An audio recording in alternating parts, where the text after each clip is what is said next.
Hello and welcome to another video. This is just a quick video and it's my, just not even top 3 or in any particular order, it's just 3 practical hiking tips for you, from me, tried and tested. Let's get into it.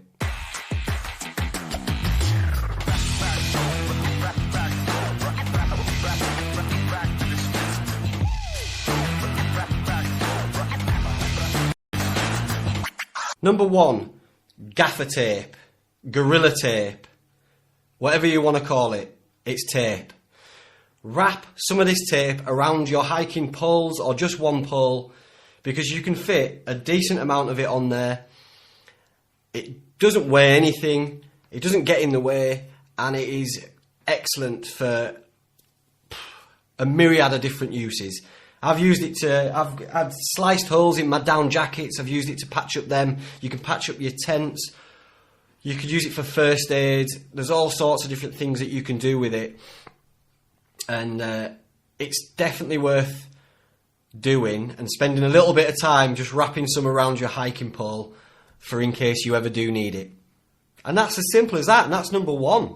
Number 2 on the practical hiking tip list is bread bags or little plastic bags to be used as camp shoes.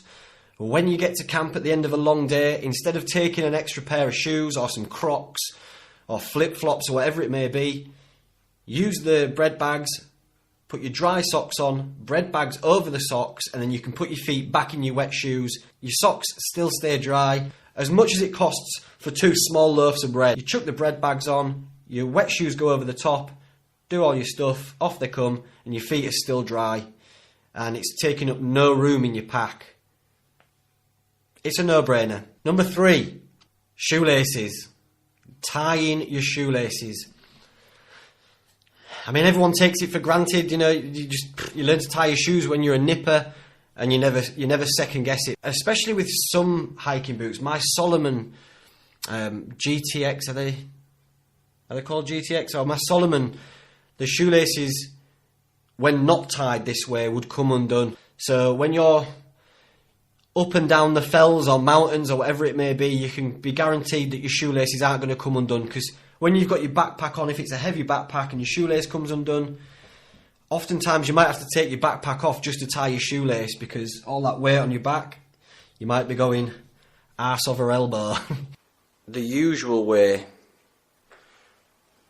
of tying shoelaces, we go across like that, we create a loop, we go round, through, and then pull it on its side, there. And then often people will do a double, but the problem with that is it's not quick release, and it can be a bit of a pain to get off, especially if you've got cold fingers. And with this knot, it's really simple. We're just tying it over again like that, create the loop, we go round, pull it through a little bit, give yourself a little bit more of a loop there than the other side, and then we go round and through there again.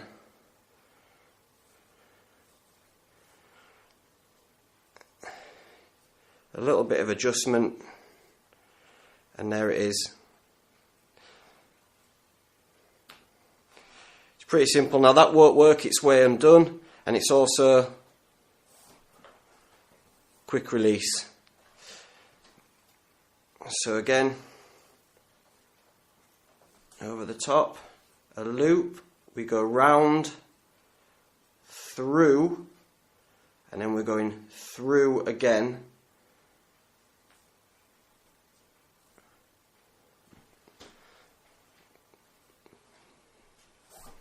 Quick release.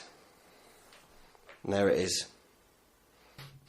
So it's a simple tip, but it is a tip nonetheless, and it's just a different way to tie your shoelaces so they're not going to come undone when they're clattered in mud and when you're halfway up a mountain and you don't want them to be coming undone. That's my top 3 practical long distance hiking tips. You're welcome. I'll see you all again soon. Look after yourselves. Namaste. out of trouble.